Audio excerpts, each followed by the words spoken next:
ஐயோ இவனா? ஹாய், எப்படி இருக்கீங்க? நல்லா இருக்கேன். என்ன நந்தி, ரொம்ப நாளா உங்களை ஃபாலோ பண்றேன், கண்டுக்கவே மாட்டேன்றீங்க. என்னங்க சொல்லணும்?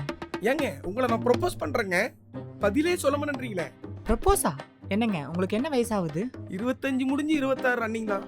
உங்களை விட 2 வயசு கம்மியா தான் இருக்கும். அதெல்லாம் பரவாயில்ல, நான் அட்ஜஸ்ட் பண்ணிக்கிறேன். ஏங்க உங்களை நல்லா பார்த்துப்பங்க. நீங்க என்ன வேணாலும் கேளுங்க. இப்ப டீ சொல்லுங்க. டீ பிடிக்கலன்னா காபி சொல்லிடுறேன். போங்க, டீ வாங்கிட்டு வாங்க போங்க. இப்ப பாருங்க, டீ தானே. இப்ப பாருங்க, போங்க, இப்ப போங்க. என்ன பண்ற மட்டும் பாருங்க. அண்ணே ஒரு டீ போடுங்க. டே குண்டு கணேஷ். யாராது? யாரா நீ குண்டு கணேசன் விட்டது? நேர்ல வந்து பேசுங்கடா யாரா இருந்தாலும். டேய் வாங்கடா, டேய் வாங்கடா. எங்க இங்க யாரும் இல்லைங்க. Okay sorry sorry sorry sorry. ஏ கலாபுருஷா. கலாபுருஷனா? எவன்டா என் பொண்டாட்டி பேர் சொன்னது?